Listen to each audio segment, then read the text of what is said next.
नमस्कार, स्वागत है आप सभी का आपके अपने YouTube चैनल टीच टेक में।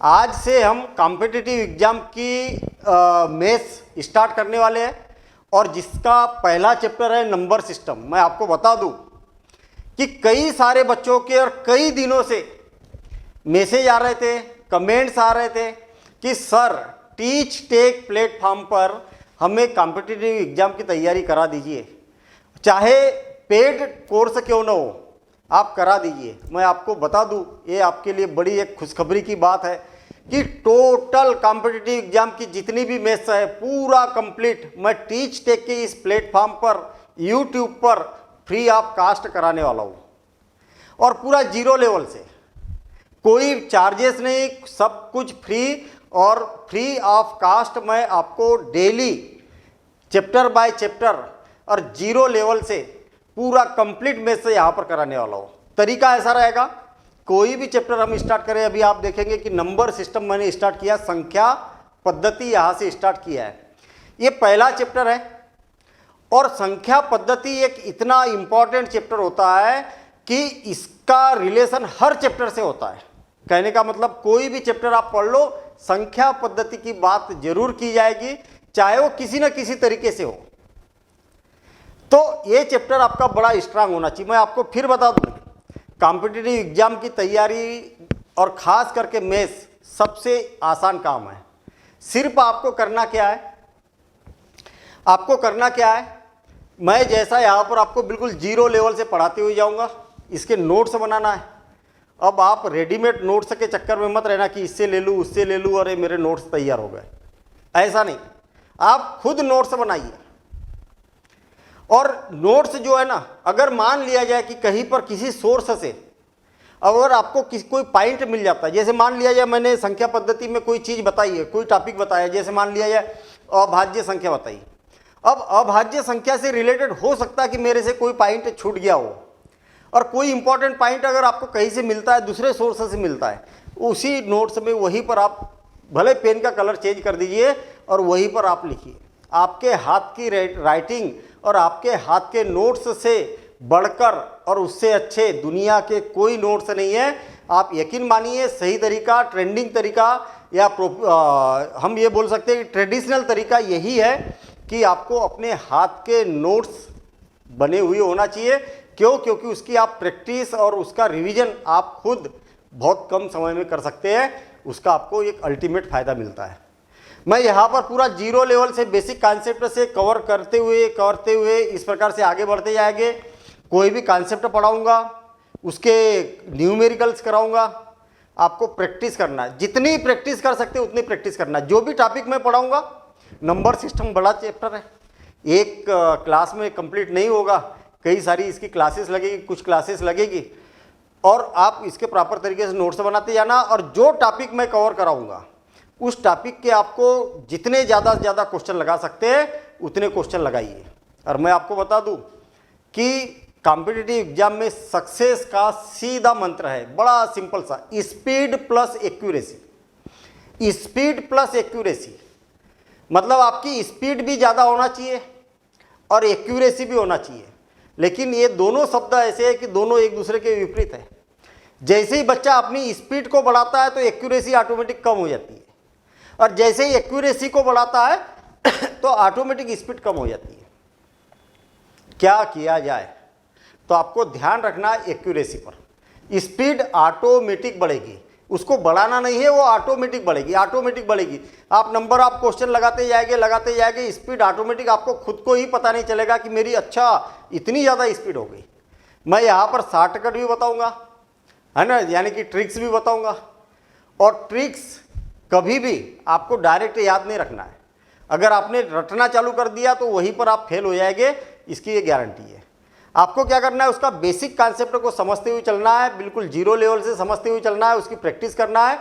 तो ट्रिक आप खुद भी बना लोगे, बहुत ज़्यादा ट्रिक की यहाँ पर ज़रूरत नहीं है। चलिए हम स्टार्ट करते हैं यहाँ से।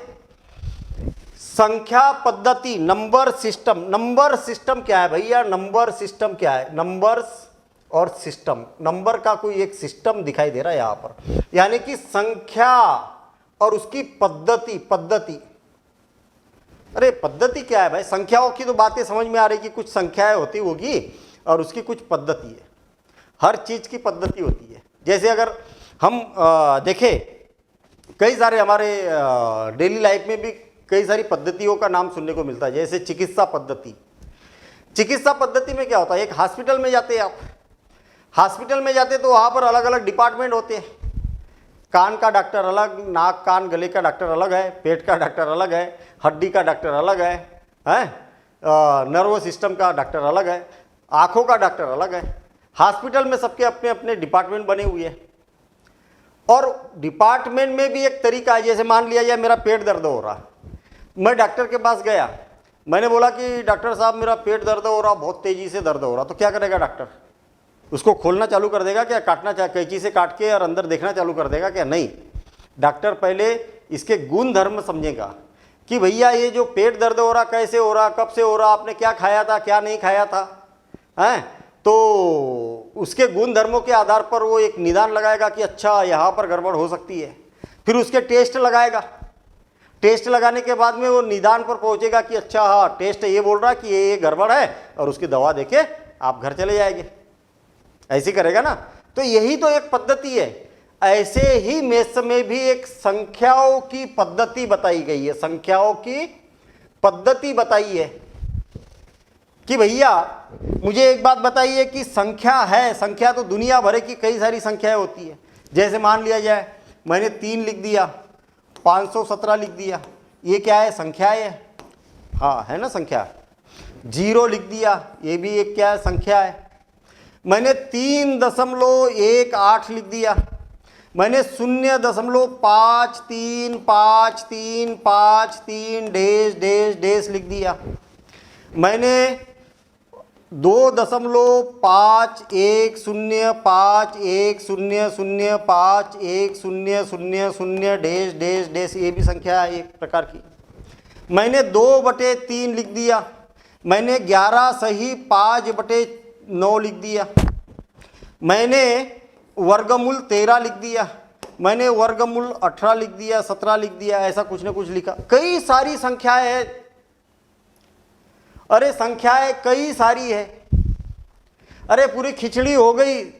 अरे आप हॉस्पिटल में गए, सारे डॉक्टर एक ही डिपार्टमेंट में मिल जाएंगे क्या आपको? नहीं ना। तो उनने क्या किया, एक पद्धति बना के रखी है कि भैया आँख वाले डॉक्टर अलग बैठेंगे, इसके अलग बैठेंगे, इस डिपार्टमेंट को हम ये बोलेंगे। सेम कॉन्सेप्ट यूज किया संख्या पद्धति में, सेम कॉन्सेप्ट। कैसा? भैया मेरे कुछ इस प्रकार की संख्याएं दिखेगी तो इसका एक डिपार्टमेंट अलग कर दो, इस डिपार्टमेंट का नाम अलग कर दो। कुछ इस प्रकार की संख्याएं दिखेगी तो इसका डिपार्टमेंट अलग कर दो, इस प्रकार की दिखेगी तो इसका डिपार्टमेंट अलग कर दो। ऐसी अगर कोई संख्या है तो इसका डिपार्टमेंट अलग कर दो, इसका डिपार्टमेंट, ये दोनों कुछ मिलती जुलती संख्या है तो इसका डिपार्टमेंट अलग कर दो, इसको और कुछ नाम दे दो और इसको और कुछ नाम दे दो, ताकि चीज़ों को समझना आसान हो जाए। चीज़ों को आसान, भैया अलग अलग डिपार्टमेंट बना दिए। और इसी सिस्टम को तो संख्या पद्धति कहा जाता है, इसी सिस्टम को संख्या पद्धति कहा जाता है। और इसी से पूरा मेष बना हुआ है और बहुत मज़ा आने वाला है पूरे मेष में। बहुत मतलब इंजॉय करना है हमें मेष को, है ना। पढ़ाई के जैसा नहीं सोचना अरे सर ये संख्या पद्धति तो ये तो क्या क्या बता दिया, ये सारी चीज़ें हमें समझ में नहीं आ रही, ऐसा नहीं है, ठीक है ना। तो चलिए आगे बढ़ते हम। पूरा मेष का जो खेल है इसी पर टिका हुआ है। क्या लिखा हुआ है? अंक। क्या लिखा हुआ है? अंक। और दूसरी चीज़ लिखी हुई है संख्या। तो भैया मेरे संख्या तो कई प्रकार की हो सकती है, लेकिन अंक कितने होते हैं? तो बड़ा सिंपल सा काम। आप भी बोलोगे कि क्या सर छोटे बच्चों जैसा आप पढ़ाना चालू कर दिया, अंक से ये क्लास स्टार्ट हो रही है, 2 मिनट का टाइम लगेगा, लेकिन सारी बातें हम समझते हुए चलते हैं। दुनिया में कभी भी अगर हम मेष की बात करें, कोई भी पेज मेष का खोल लो, आपको पूरे मेष में 0 1 2 3 4 5 6 7 8 और 9 इन अंकों के अलावा कोई भी अंक नहीं दिखेगा।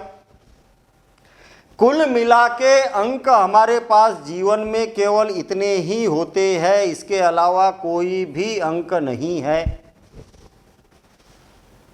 मजा आया? इसके अलावा कोई अंक केवल और केवल 10 अंक होते हैं। कितने? 10 अंक होते हैं और पूरा मैथ्स इन्हीं से मिलकर बना हुआ है। और इन अंकों के संयोजन से, इसके कॉम्बिनेशन के साथ बनती है क्या? संख्या। क्या बनती है? संख्या। जैसे मैंने लिख दिया 354, 354, ये क्या बन गई? संख्या। और इसमें कौन से अंक यूज किए? 3, 5 और 4, तो ये क्या बन गई? संख्या। ये क्या बन गई? संख्या। कहने का मतलब अंकों के संयोजन से बनेगी संख्या। अरे 3, 5, 4, अच्छा 4, 5, 3, अच्छा 5, 4, 3, अच्छा 3, 4, 5, कई सारी संख्याएं बनते जा रही। मैंने अंक तो वही लिए, हमेशा 3, 4 और 5 ही लिए मैंने, उसका कॉम्बिनेशन मिला दिया, कॉम्बिनेशन मिला, आगे पीछे कर दिया। सारी अलग अलग संख्याएं, जितनी भी संख्याएं दिख रही है सारी की सारी संख्याएं अलग अलग है। और भी कुछ संख्याएं बन सकती है इन्हीं के संयोजन से। तो ऐसा जरूरी नहीं है कि तीन ही अंक लिए हमने, और इससे ज़्यादा भी अंक ले सकते हैं। तो संख्या जो बनती है वो क्या बनती है? अंकों के संयोजन से जो निर्मित होती है वो क्या होती है? संख्या होती है। और संख्या, अंकों का क्रम अलग अलग संख्याएं हमें बनाने के लिए सक्षम करता है।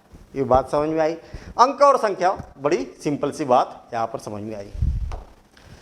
अब बात करते हैं हम कि संख्या पद्धति के प्रकार। संख्या पद्धति के प्रकार। अब मुझे एक बात बताइए, कि अभी हम क्या पढ़ रहे हैं? मैथ्स पढ़ रहे हैं। क्या पढ़ रहे हैं? मैथ्स। तो मैथ्स के लिए कुछ नियम लगाना पड़ेगा। कंप्यूटर पढ़ रहे हैं,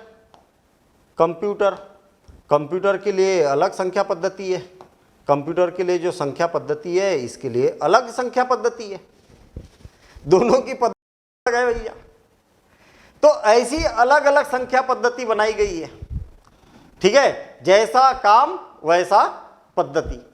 तो हमें जो पढ़ना है वो मैथ्स वाली, जो गणित वाली जो पद्धति है, वो वाली पद्धति को पढ़ना है। ये वाली पद्धति को पढ़ना है, इसके बारे में नहीं पढ़ना है अभी हमें। पूरी मैथ्स में जो पढ़ेंगे हम, वो मैथ्स की संख्या पद्धति को पढ़ेंगे।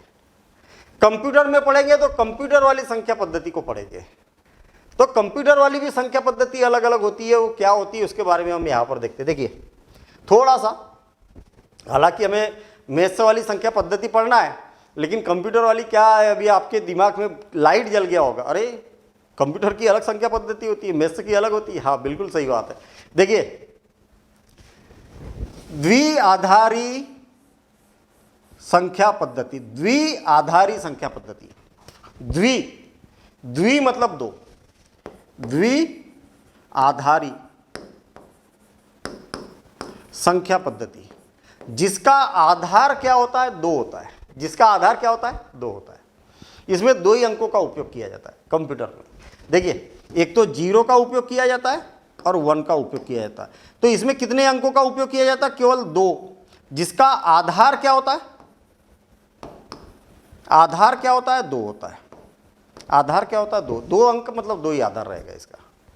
और वो कैसे होता है, वो अभी हमें नहीं पढ़ना है। कंप्यूटर में इसका उपयोग किया जाता है। अष्ट आधारी संख्या पद्धति, ये भी कंप्यूटर में इसका उपयोग किया जाता है। अष्ट आधारी मतलब इसमें 8 अंकों का उपयोग किया जाता है। अष्टाधारी, इसमें 8 अंकों का उपयोग किया जाता है। कौन से?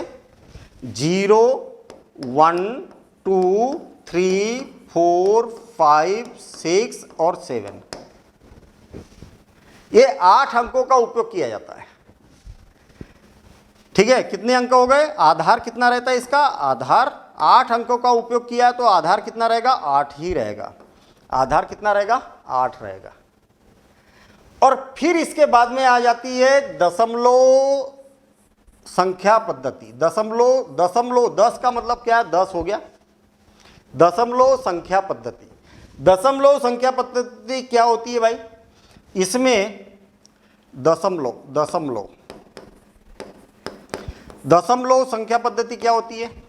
इसमें 10 अंकों का उपयोग किया जाता है। 0 1 2 3 4 5 6 7 8 9, बस हो गए क्या? 10 हो गए ना, 0 से लेके 9 तक।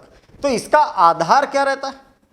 इसका आधार रहेगा 10। और वो कैसे रहेगा, इसी को हमें यहाँ पर विस्तार पूर्वक समझना है, क्योंकि पूरे मैथ्स में ये बात पड़ेगी हमें। आई बात समझ में? पूरे मैथ्स में यही बात पढ़ने वाले हैं। उसके बाद में एक और संख्या पद्धति होती है हेक्साडेसिमल। हेक्साडेसिमल का मतलब होता है 16। हेक्साडेसिमल का मतलब होता है 16। हेक्साडेसिमल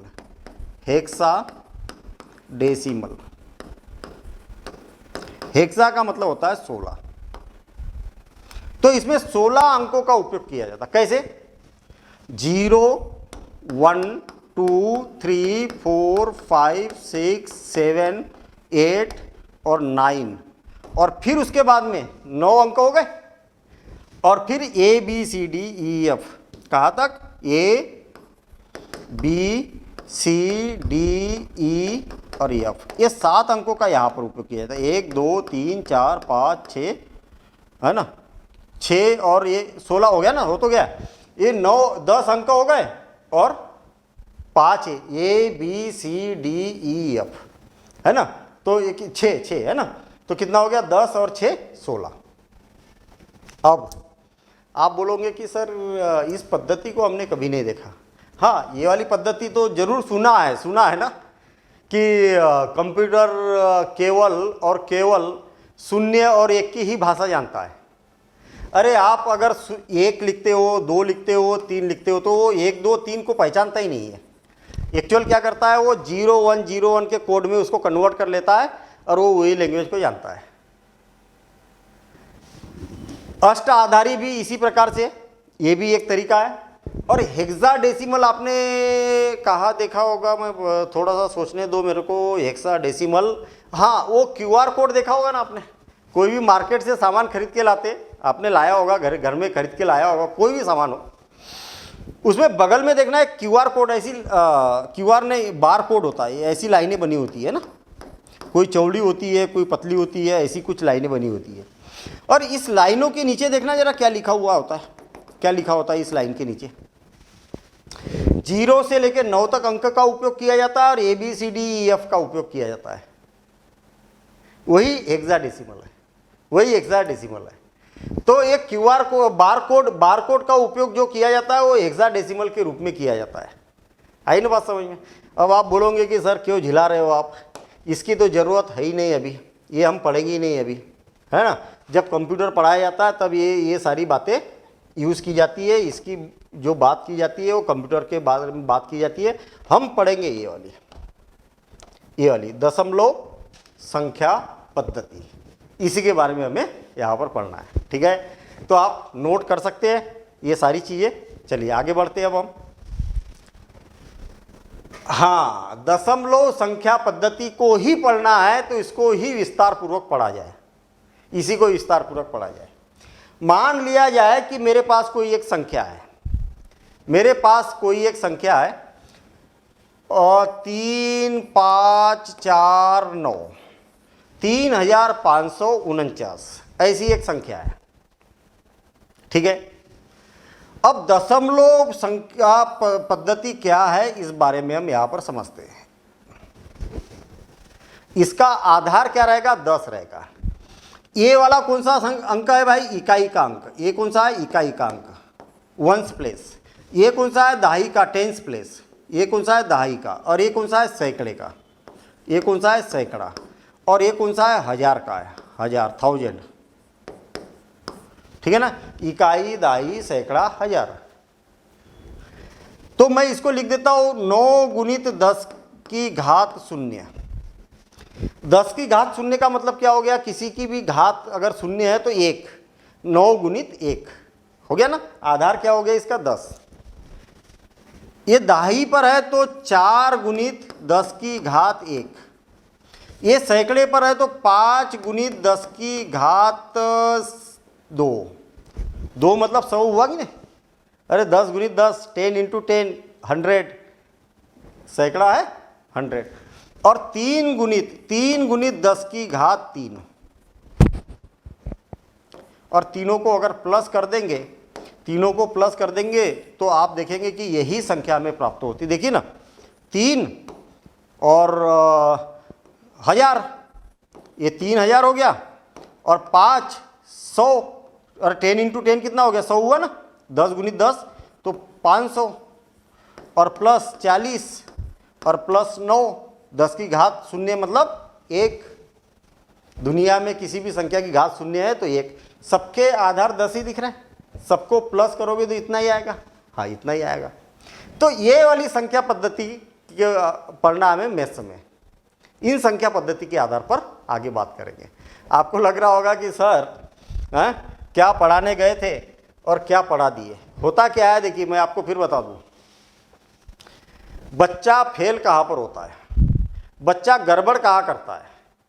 बच्चा गड़बड़ वहाँ करता है जहाँ विश्लेषण करना चालू कर देता है, ये एग्जाम में आएगा, ये नहीं आएगा, ये ऐसा होगा, ऐसा क्वेश्चन आज तक नहीं आया, ऐसा क्वेश्चन बहुत ज़्यादा पूछा गया है।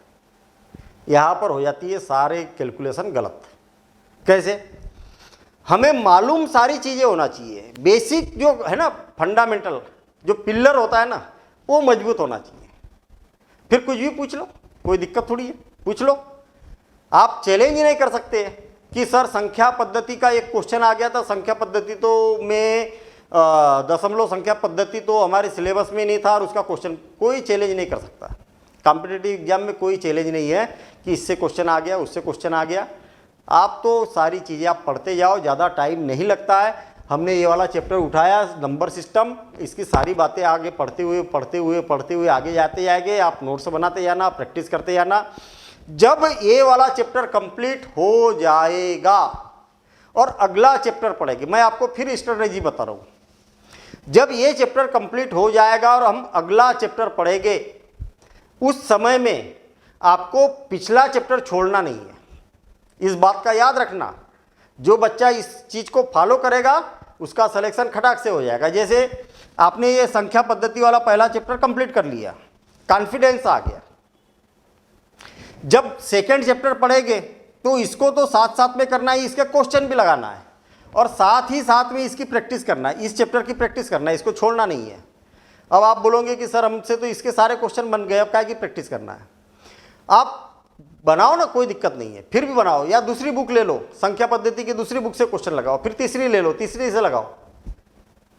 और जब ऐसा करेंगे तो आपकी क्या होगी, स्पीड बढ़ेगी, एक्यूरेसी बढ़ेगी, ऑटोमेटिक आपको पता ही नहीं चलेगा कब कब मेरे साथ में इतनी अच्छी अच्छी घटनाएं हो रही है, और होगी अच्छी अच्छी घटनाएं। ठीक है ना? जब तीसरा चैप्टर पढ़ेंगे तब पहला भी पढ़ना है, दूसरा भी पढ़ना है और तीसरे को भी सॉल्व करना है, इसकी प्रैक्टिस करना है, इसको हल करना है, इसके नोट्स बनाना है। चौथा करेंगे तो इनको सबको सॉल्व करना है, इसको छोड़ना नहीं है। तो आप बताइए, जब अपना मैथ्स कंप्लीट हो जाएगा तो ये फर्स्ट चैप्टर कितने बार पढ़ चुके होंगे, और जिनने नहीं पढ़ा उसको आप बीट करोगे कि नहीं, पीछे डालोगे कि नहीं? हाँ डालने, कंपटीशन एग्जाम है, आपको क्या करना है, अपने साथ वालों को पीछे धकेलना है, आपको आगे निकलना है, बस वही तो फंडा है इसका। अरे आपके साथ में 1000 लोग हैं, 1000 में से पहले दिन आपने 3 लोगों को पीछे डाला, दूसरे दिन और लोगों को पीछे डाला, ऐसा डालते डालते पीछे डालते डालते आपको आगे बढ़ते जाना है, और जो आगे बढ़ते जाएगा उसका सिलेक्शन होगा, और जो पीछे हट जाएगा उसका सिलेक्शन नहीं होगा। तो आपको स्ट्रेटजी ऐसी ही यूज करना है। ठीक है, चलिए। मैथ्स में जैसा नाम वैसा काम, जैसा नाम वैसा काम। जैसे यहां पर क्या बोला, face value, face value, face मतलब चेहरा, कैसा चेहरा दिख रहा। अरे मेरा चेहरा कैसा दिख रहा, मैं इतना काला हूँ, इतना गोरा हूँ, ऐसा गोल चेहरा है, ये है बाल है, ये ऐसा वैसा है मेरा चेहरा, मतलब जैसा है वैसा का वैसा। और प्लेस वैल्यू, मेरी स्थिति कहाँ पर है, मैं कहाँ पर बैठा हूँ, कौन सी स्थान पर बैठा हूँ, मतलब प्लेस वैल्यू मतलब स्थानीय मान, कौन से स्थान पर मैं बैठा हूँ। और मूल्यांकन मान, उसका मूल्य कितना है, बस। फेस वैल्यू मतलब मूल्य कितना है, रखना थोड़ी है आपको। जैसा मैथ्स में नाम है वैसे ही काम होता है, काम होता है, बस।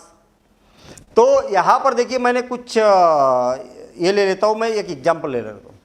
3, 5, 7, 9, 6। एक मेरे पास में संख्या है, एक संख्या है। अगर मुझसे मूल्यांकन मान पूछा जाएगा, मूल्यांकन मान फेस वैल्यू पूछी जाएगी, इसकी 3 की फेस वैल्यू कितनी है? Face value. और इसका चेहरा कैसा दिखाई दे रहा आपको? चेहरा कैसा दिखाई दे रहा? जैसा है वैसे ही तो दिख रहा, जिसका मूल्यांकन मान बोला जाता है। मूल्यांकन, मूल्यांकन मान, मान। और दूसरा क्या है? स्थानीय मान, स्थानीय मान या स्थानिक मान भी बोला जाता है, या इसको बोला जाता है स्थानीय मान। हाँ ठीक है ना। प्लेस वैल्यू, क्या बोलेंगे? Place value. क्या है? अरे फेस वैल्यू, 3 की फेस वैल्यू 3 ही है ना भाई। 5 की फेस वैल्यू 5 ही, 5 ही तो दिख रहा। 7 की वैल्यू 7, 9 की वैल्यू 9 और 6 की वैल्यू 6, यही फेस वैल्यू है। 3 की फेस वैल्यू कितनी है? 3।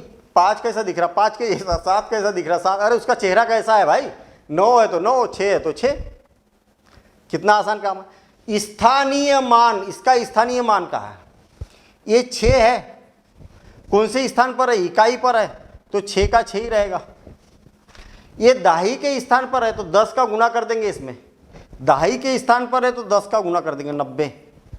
ये 7 का स्थानीय मान कितना है? ये सैकड़ा, इकाई, दाही, सैकड़ा। सैकड़े पर है तो 100 का गुना कर देंगे।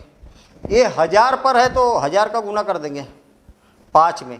और ये 10,000 पर है तो 10,000 का गुना कर देंगे। 1, 2, 3, 4। आया क्या समझ में? समझ में आया? बस हो गया काम। बच्चे रटते हैं यार, पता नहीं क्यों रटते हैं, क्या रटते हैं। अगर मुझे ये बोला जाए कि 7, 9, 8 एक संख्या है, एक संख्या है, 9 का स्थानीय मान बताइए। 9 का स्थानीय मान क्या होगा? इकाई, दाही, 10। 10 का गुना कर देंगे तो कितना हो जाएगा? 90। 9 का मूल्यांकन मान बताइए, फेस वैल्यू बताइए, तो 9 का 9 ही रहेगा, 9 चेंज थोड़ी होगा। बस सिंपल सा काम है, बड़ा सिंपल सा, बहुत ही आसान मेथड है भैया, बहुत ही आसान मेथड है। अभी यहाँ पर प्रश्न देखिए क्या बोला है। ये एक संख्या में 4 का स्थानीय मान क्या है? 4 का स्थानीय मान कितना है? स्थानीय मान 4 कहाँ पर है? ये यहाँ पर। इकाई, दाही, सैकड़ा। सैकड़ा मतलब 100 का गुना कर दो 4 में और बस हो गया, ये इसका स्थानीय मान है।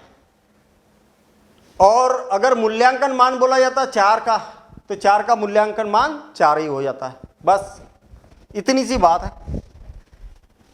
561 में 5 का मूल्यांकन मान कितना होगा? तो 5 ही तो होगा भैया। मूल्यांकन मान कितना होगा? 5 ही होगा। अगर स्थानीय मान बोला जाता तो इकाई, दाही, सैकड़ा, तो 100 पर है तो 500 हो जाएगा, है ना। 5 के बाद 5 गुणित 100। चलिए ठीक है। What is the base of decimal system? अच्छा, डेसिमल सिस्टम का बेस क्या है? आधार क्या होता है इसका?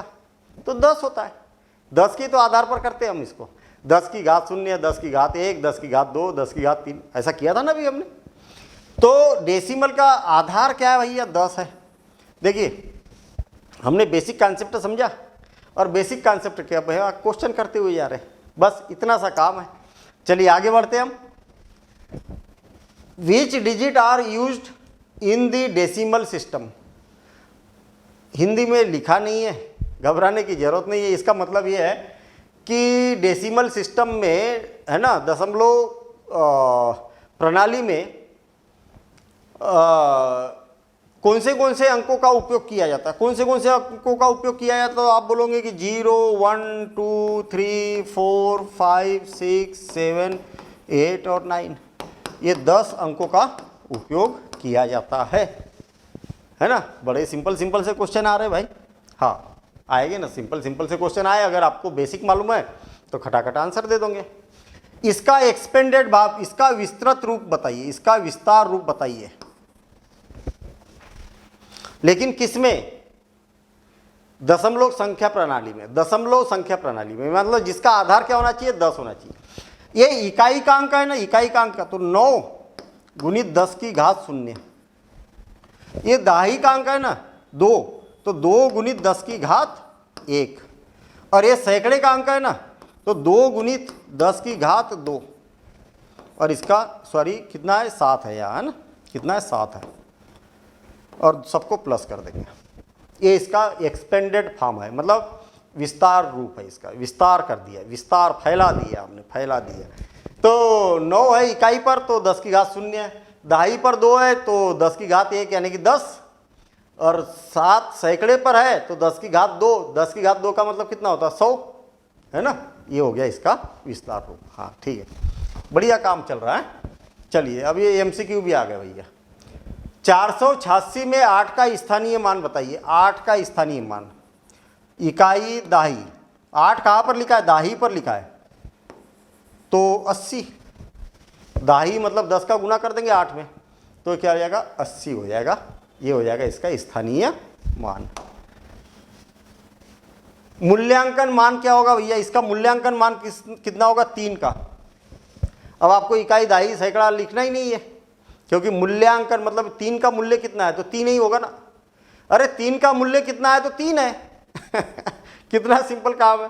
3 का मूल्य कितना है, तो 3 है। अरे ये तो बड़ी मजेदार बात हो गई भाई। मूल्यांकन मतलब 3, है ना? चलिए, तो ये हमने यहाँ पर देखा कि संख्या पद्धति क्या होती है। अभी तक संख्या पद्धति के बारे में समझा हमने, ठीक है। अब संख्या पद्धति में आ जाता है कि भैया मेरे जो हमने यहाँ पर बात की थी, कहाँ पर? यहाँ पर बात की थी कि भैया दुनिया भरे की संख्याएं होती है, वो हटा दिया मैंने। दुनिया भरे की संख्याएं होती है, तो कौन सी संख्या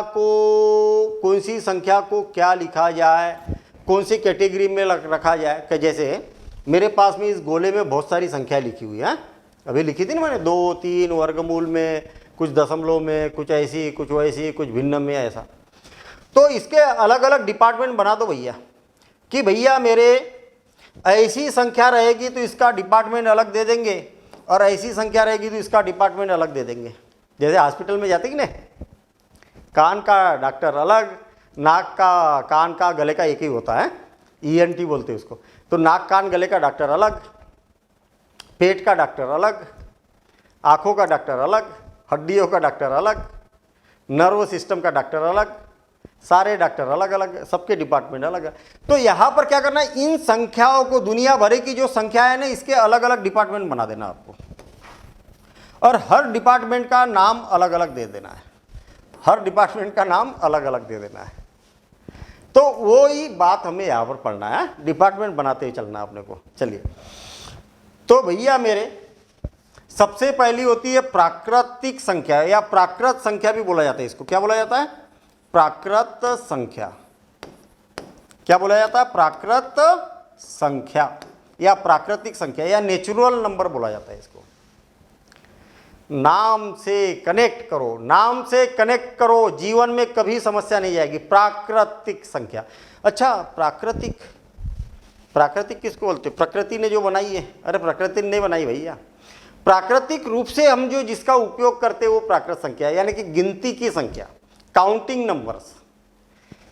गिनती कहाँ से शुरू होती है? अगर मेरे पास में एक टोकनी में आम रखी हुई है, मुझे उसको गिनना है, तो कैसे गिनोगे? 1, 2, 3, 4, 5, 6, और बहुत सारे आम रखे हैं, तो कभी खत्म होगी क्या गिनती? कभी खत्म नहीं होगी। और प्राकृत संख्या है, कौन सी संख्या है? प्राकृत संख्या है। इसको इंग्लिश में नेचुरल नंबर बोला जाता है, इसलिए इसको n से प्रदर्शित किया जाता है। तो ये वाली संख्या क्या होती है? प्राकृत संख्या होती है। गिनती की संख्या को प्राकृत संख्या कहा जाता है। ये एक अपना डिपार्टमेंट हो गया, ठीक है। गिनती की सबसे छोटी प्राकृत संख्या 1, सबसे बड़ी प्राकृत संख्या नहीं होती है। नहीं होती मतलब, अरे गिनती चलती जाएगी, जीवन खत्म हो जाएगा, कभी गिनती खत्म नहीं होगी। मतलब सबसे बड़ी प्राकृत संख्या होती ही नहीं है, अनंत चलते जाएगा, कभी खत्म नहीं होगी। नोट करते हुए चलेंगे, प्राकृत संख्या, गिनती की संख्या को प्राकृत संख्या कहा जाता है। अब पूर्ण संख्या, पूर्ण संख्या क्या होती है भैया? पूर्ण संख्या जिसको होल नंबर बोला जाता है। क्या बोला जाता है? Whole number, whole numbers, whole numbers. जैसा नाम वैसा काम, होल होल होल। होल आ गया ना इसमें। अरे एक जीरो आ गया भैया, होल मतलब जीरो ना। जो प्राकृत संख्या थी वो तो सब रहेगी ही रहेगी इसमें, मतलब 1 2 3 4 5 6 डैश डैश डैश, प्राकृत संख्या रहेगी रहेगी। एक इसमें होल आ जाएगा, होल आ जाएगा मतलब जीरो आ जाएगा। जो गिनती की संख्या है उसमें शून्य को शामिल कर दिया जाए तो प्राकृत संख्या प्राप्त हो जाती है। Natural number including zero. प्राकृत संख्या के साथ में शून्य को शामिल कर दिया जाए तो होल नंबर प्राप्त हो जाता है, होल नंबर। ये सारी चीजें याद रखना आपको, और याद रखने का तरीका यूज करना है। सबसे छोटा होल नंबर, सबसे छोटी पूर्ण संख्या क्या होती है? तो शून्य। सबसे बड़ी पूर्ण संख्या क्या होती है? तो नहीं मालूम, होती ही नहीं है सबसे बड़ी संख्या। आप जो भी संख्या बोलोगे मैं उसमें एक को प्लस कर दूंगा तो आपका आंसर गलत हो जाएगा। आपने बहुत बड़ी संख्या लिखी, खूब मेहनत की, बहुत बड़ी संख्या लिखी, मैं उसको एक बढ़ा दूंगा तो आपका आंसर ही गलत हो गया ना। मतलब बड़ी संख्या नहीं होती। शून्य ऐसी संख्या, देखिए यहां से लेके यहां तक ये प्राकृत संख्या भी है और पूर्ण संख्या भी है, लेकिन शून्य पूर्ण संख्या है लेकिन प्राकृत संख्या नहीं है। यानी कि सभी प्राकृत संख्या पूर्ण संख्या, लेकिन सभी पूर्ण संख्या प्राकृत संख्या नहीं है। है क्या? क्यों? क्योंकि पूर्ण संख्या में शून्य होता है और प्राकृत संख्या में शून्य होता ही नहीं है। बस चलिए आगे बढ़ते हम। पूर्णांक, पूर्णांक, पूर्णांक क्या है भैया? पूर्णांक, अब मैं संख्या रेखा बना रहा हूं, सुनो भैया। संख्या रेखा क्या होती है? पहले एक संख्या रेखा बना देता हूं मैं। इसको बोला जाता है वास्तविक संख्या रेखा। वास्तविक संख्या रेखा, वास्तविक नंबर को इस पर प्रदर्शित किया जाता है। ठीक है, ये यहां पर लिख देता हूं मैं 0, सुनो जरा ध्यान से, और इधर लिख देता हूं मैं 1 2 3 4 5 6 और डैश डैश डैश। इधर लिख देता हूं मैं -1 -2 -3 -4 -5 डैश डैश डैश।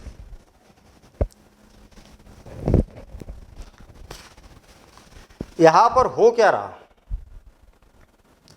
ये आपके पास में प्राकृत संख्या थी। क्या थी? ये प्राकृत संख्या थी? हाँ, और ये भी प्राकृत संख्या ही दिखाई दे रही है लेकिन ऋणात्मक दिखाई दे रही है। ये कैसी है? प्राकृत संख्या जैसी ही दिखाई दे रही है लेकिन ऋणात्मक है, और बीच में कौन आ गया? 0 आ गया। आ गया ना 0। तो इन सभी संख्याओं को अगर शामिल कर दिया जाए, प्राकृत संख्या भी, शून्य भी और ऋणात्मक संख्या भी, तो ये बन जाता है पूर्णांक। क्या बन जाता है? पूर्णांक। देखिए ना, पूर्णांक, यानी कि पूर्णांक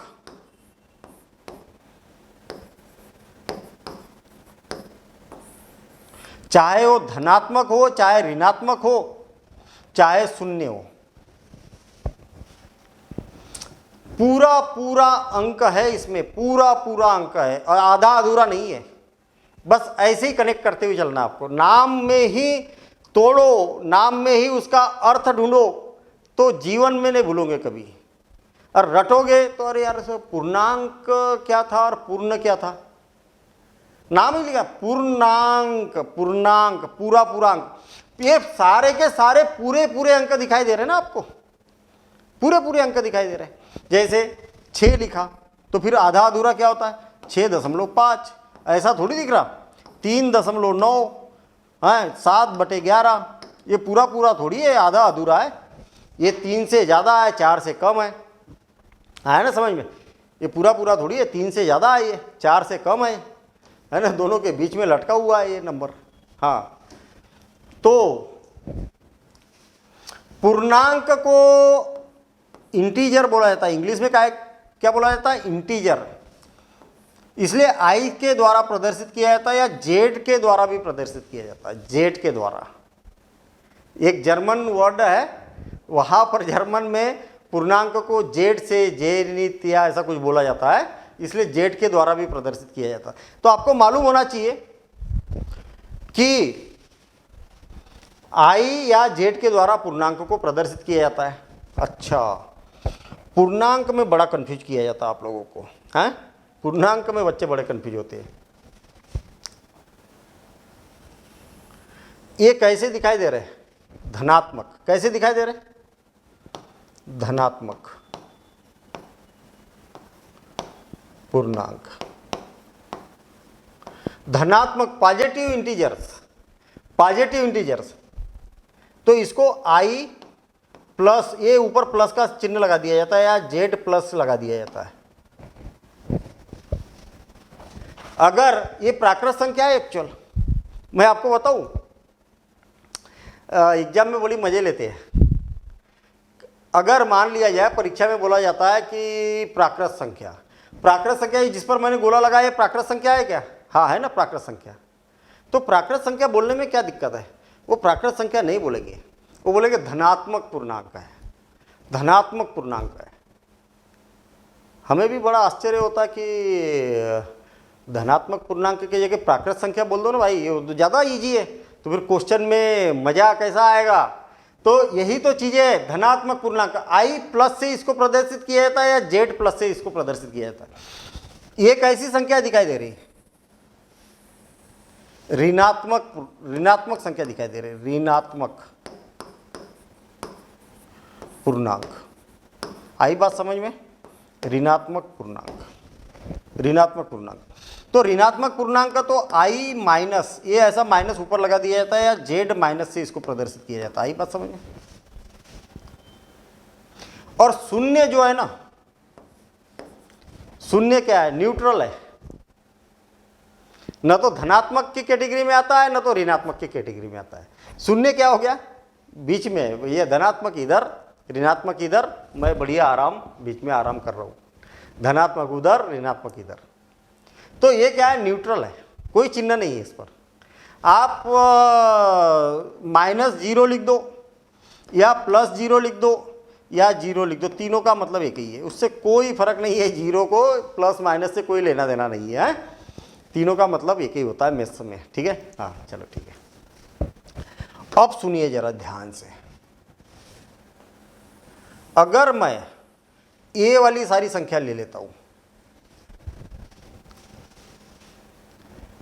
मतलब ये धनात्मक वाले को छोड़ दिया मैंने, धनात्मक वाले को छोड़ दिया और बाकी की संख्या ले ली, जीरो को भी इसमें शामिल कर दिया, तो इसको बोला जाता है अधनात्मक। अरे कौन सी संख्या को छोड़ा आपने?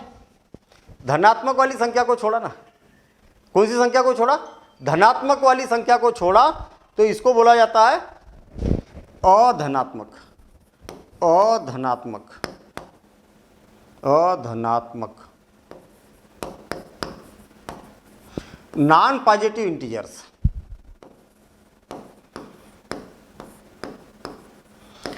तो आप बोलोगे अच्छा एग्जाम में बोला जाता है भैया अधनात्मक पूर्णांक, तो आपको तुरंत समझ जाना चाहिए कि ऋणात्मक पूर्णांक के साथ में जीरो की भी बात कर रहे हो। कितनी छोटी सी बात है, और बच्चा इतनी सी छोटी सी बात को लेकर क्वेश्चन गलत करके आता है। सर धनात्मक पूर्णांक, वो गलती से अ लग गया था उसके सामने, है ऐसे बच्चों को बोलते हुए देखा मैंने, है। अरे मीनिंग समझो ना भाई, अधनात्मक पूर्णांक का तो मालूम है पूर्णांक पूरा होता है, अधनात्मक मतलब धनात्मक को छोड़ दो तो सारे बाकी के ले लो। अगर मैं इधर वाली ये वाला शून्य को इधर शामिल कर लेता हूं, इधर शामिल कर लेता हूं, तो ये क्या हो जाएगा? मुझे एक बात बताओ, जो मैंने शामिल किया है उसके अंदर क्या नहीं है? क्यों ये हरी लाइन के अंदर क्या नहीं है बताओ? तो ऋणात्मक वाले पूर्णांक को हटा दिया ना, शून्य इधर है, 0 1 2 3 4 5 6 7, ये एक्चुअल पूर्ण संख्या है, कैसी है? पूर्ण संख्या है। 0 1 2 3 4 5 पूर्ण संख्या है ना। इसको पूर्ण संख्या भी बोला जा सकता है, लेकिन अऋणात्मक पूर्णांक भी बोला जाता है। अऋणात्मक पूर्णांक, अऋणात्मक पूर्णांक, नॉन नेगेटिव इंटीजर, अऋणात्मक पूर्णांक। आ गई बात समझ में? अब आप बोलोगे कि इसका चिन्ह क्या है, तो अधनात्मक पूर्णांक और अऋणात्मक पूर्णांक का कोई ऐसा पर्टिकुलर चिन्ह नहीं है। जैसे इसका है ना, ऊपर माइनस लगा दिया जाता है, इधर प्लस लगा दिया जाता है, तो ऐसा पर्टिकुलर चिन्ह इसका नहीं है, ठीक है ना। बस ऐसे ही बोल दिया जाता है अऋणात्मक पूर्णांक। और ऋणात्मक पूर्णांक बोला तो आप समझ जाना कि ये पूर्ण संख्याओं को प्रदर्शित कर रहा, होल नंबर को प्रदर्शित कर रहा, ठीक है ना। इन बातों को आप लिख लेना। जो पूर्णांक होते हैं वो 4 प्रकार के होते हैं। ऋणात्मक पूर्णांक, धनात्मक पूर्णांक, धनात्मक पूर्णांक क्या क्या है वो लिख लेना, और ऋणात्मक पूर्णांक और अधनात्मक पूर्णांक और ऋणात्मक पूर्णांक। तो ये 4 प्रकार के पूर्णांक होते हैं, ठीक है। चलिए आगे बढ़ते हैं हम। अच्छा मुझे एक बात बताओ ना, सबसे छोटा पूर्णांक क्या होता है? होता ही नहीं है। अरे इधर बढ़ते जाएंगे तो ये छोटी संख्या, अरे मालूम है ना, यहाँ से जैसे जैसे हम पीछे की ओर जा रहे हैं तो संख्या छोटी होती जा रही है। ये ऋण 5 ऋण 4 से छोटा है, ऋण 4 ऋण 3 से छोटा है, ऋण 3 ऋण 2 से छोटा है, ऋण 2 ऋण 1 से छोटा है। मतलब जैसे जैसे आप उधर जा रहे हो तो संख्याएं छोटी होते जा रही है। तो सबसे छोटी संख्या कोई है ही नहीं, और सबसे बड़ी संख्या भी कुछ नहीं है। तो पूर्णांक में ना तो सबसे छोटी संख्या होती है, ना तो सबसे बड़ी संख्या होती है। आई बात समझ में? और पूरे पूरे होते हैं पूर्णांक। पूर्णांक मतलब पूरे पूरे अंक होते हैं, दशमलव वाला कोई खेल नहीं है इसमें, ठीक है। हाँ, अब बात आई संख्या पद्धति की, ठीक है। तो आज के क्लास में क्या बातें पढ़ाई फिर हमने? दशमलव संख्या पद्धति क्या होती है, ठीक है, और प्राकृत संख्या क्या होती है, पूर्ण संख्या क्या होती है, पूर्णांक क्या होते हैं, स्थानीय मान क्या होता है, मूल्यांकन मान कितना होता है, फेस वैल्यू और प्लेस वैल्यू, पूर्णांक क्या होते हैं, पूर्णांक के प्रकार, ये सारी बातें आज हमने पढ़ी है। अगली क्लास में वास्तव में देखा जाए तो यहाँ से होता है परिमेय संख्या, अपरिमेय संख्या, मतलब वास्तविक संख्या क्या होती है, वो 2 प्रकार की हो सकती है। फिर सम्मिश्र संख्या क्या होती है, काल्पनिक संख्या क्या होती है, ये सारी बातें।